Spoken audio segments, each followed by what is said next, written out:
going to say? You know, I have these periods that I go through eating a salad every day for lunch. And sometimes that lasts for a month, 2 months, and then it's time to move on to something else. So what I like to do is to flip between salads. I've shown you how to make one of my favorite salads with the pears and the pecans. That's a winter salad. I feel like that's a really wonderful salad to have out when it's cold outside.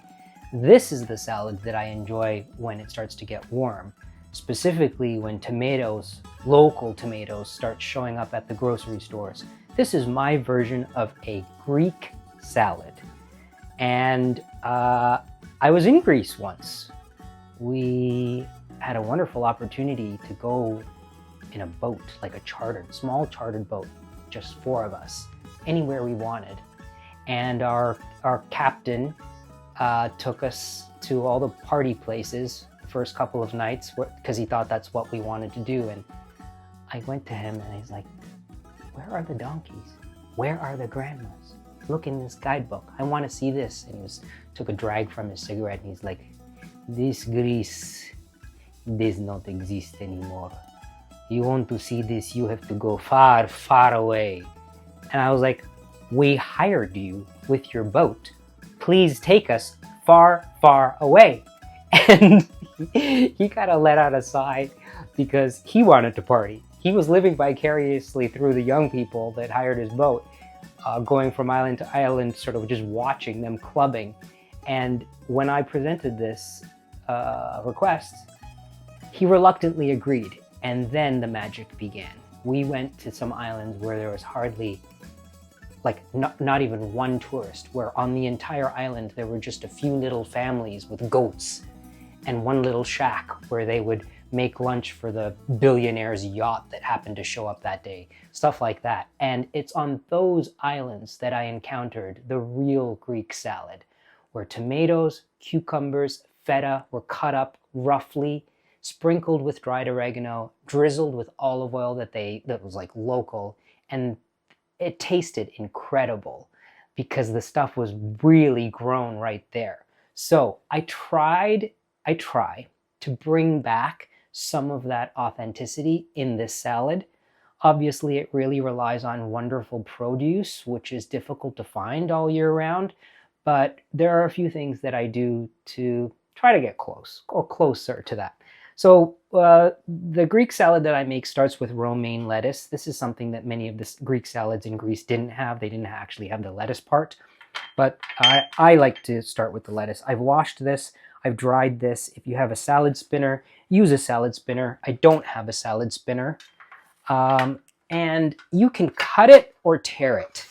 And I go back and forth. Sometimes I like tearing my romaine. Sometimes I like cutting it. There are some people that believe you shouldn't cut romaine, but you know, I make this and then I eat it right away. So it doesn't brown on the edges. It doesn't have time to brown on the edges. And usually when I'm making this, I'll make 3 times as much as this. But because this is a demonstration, I don't want to make a huge salad. Okay, so I start with a bed of romaine, and then I get some tomato. So I like to use cherry tomatoes. I like to use the small tomatoes because they're more flavorful. And that's one of my tricks. It's not really a trick, but that's one of my techniques to try to get the salad to taste more like what I had in Greece. In Greece, the large tomatoes were like so flavorful, unlike anything I've ever bought in a grocery store here. And that just cut up into quarters, sprinkled with salt and olive oil, was divine.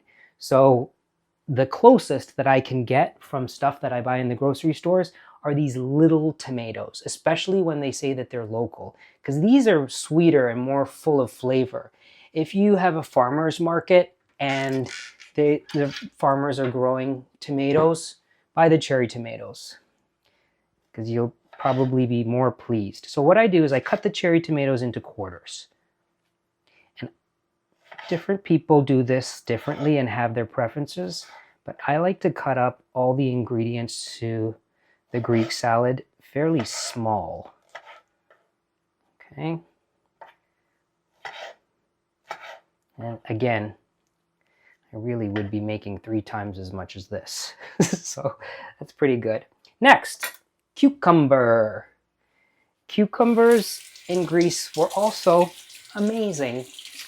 I had an Israeli friend that used to live here. She was my very, very close friend, Corinne, and she worked in the restaurant business here. And she would say that there's no such thing as a real cucumber in America, that in Israel, that's the real cucumber. She's like, if you went to any market in Israel and took a bite of a cucumber, she said you would die because you'd really taste what it was like. And it was when I went to Greece that that resonated with me. It's like the cucumbers sort of grown for the masses here.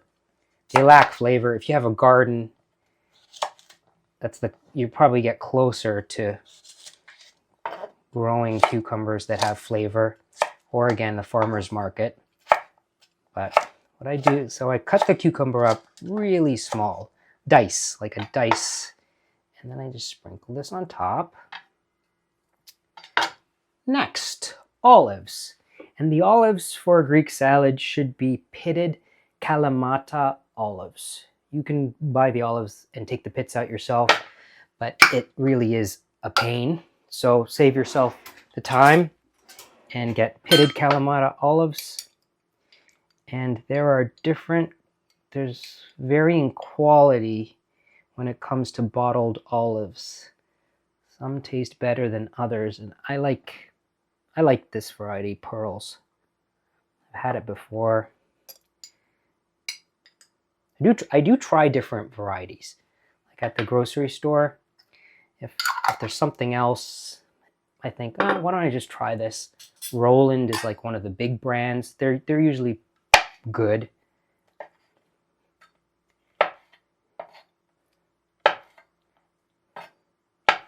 Okay. And these I chop up in a similar size as the cucumber. Scatter that over the top. Now, one very important ingredient, red onion. And I can't really remember if this was part of the salads in Greece, but the red onion adds like such a kick to the salad, raw red onion.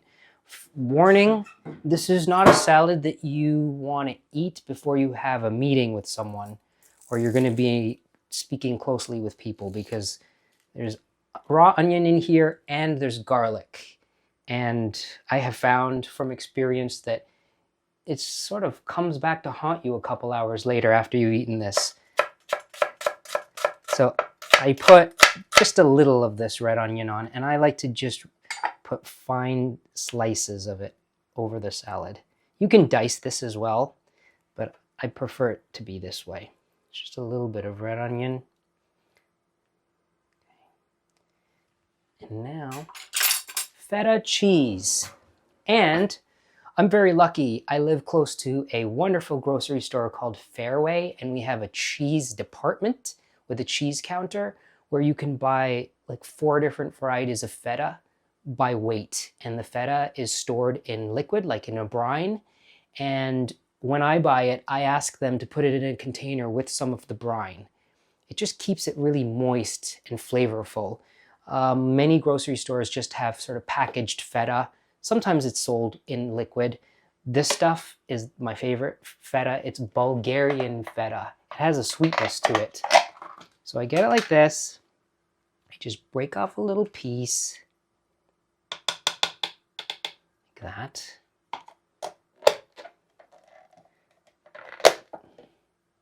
And then I crumble this over the salad.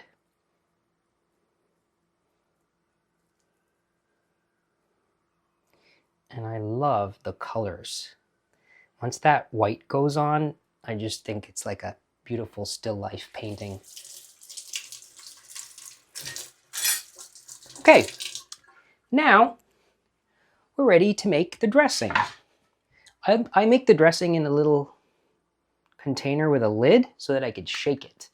And sometimes I make like 2 quantities of dressing and it'll keep overnight. Just leave it on the counter and have it the next day. I start with a garlic clove. Let's get a garlic clove. We are nearing the end of the 3-foot braid of garlic. All good things must come to an end, including my garlic braid.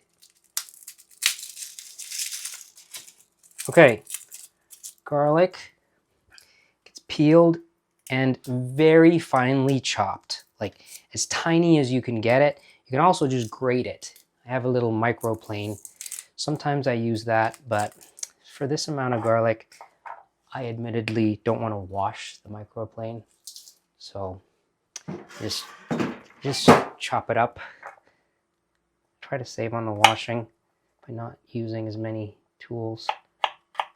So really, really finely. I'm using like 1/3 of the clove of garlic because this is just one portion.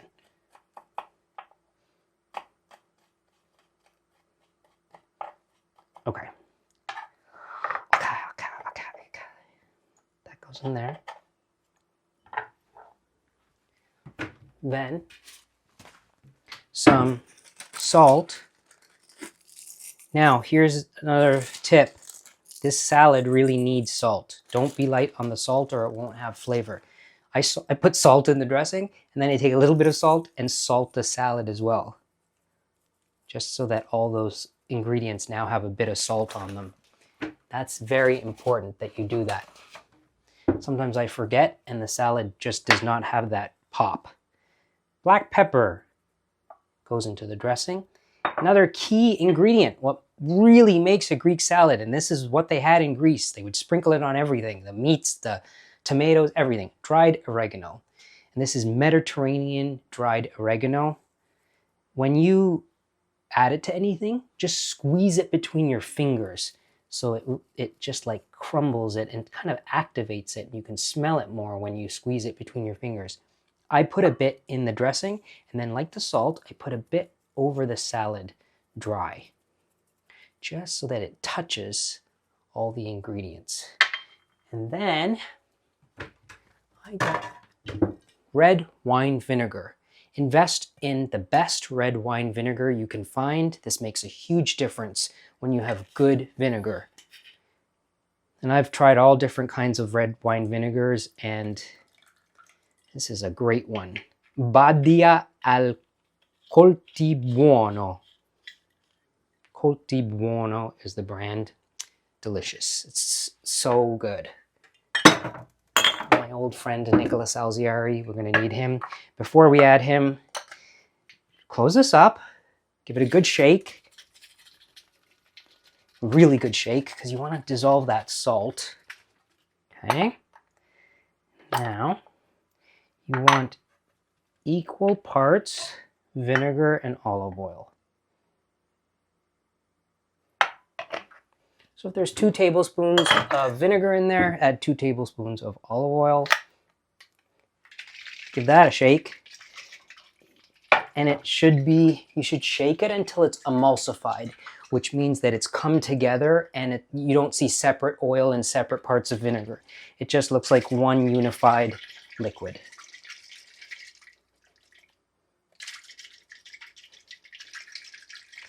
And if it's not emulsifying, sometimes that means it needs a bit more oil. So add more oil if you need.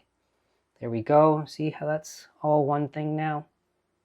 And then quickly, you see it's like creamy once it's emulsified. That goes over the salad and it's done. It's ready to be tasted.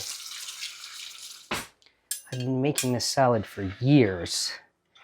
And it's just one of my standards. I love it so much. Let's give it a taste.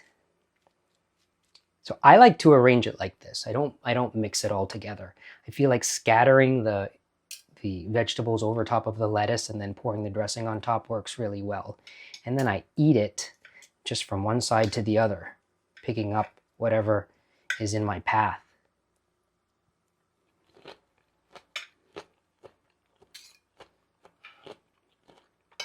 Mm. Texture. Texture is a big thing with salads, and this one is very crisp. It's crunchy, it's crisp, and there are so many powerful flavors in here. The olives, the oregano, the red wine vinegar, the onions, and the garlic. Some people don't like that. But if you are adventurous and you like strong flavors, try this salad out. My version of the Greek salad, one of my standards. Let me know what you think.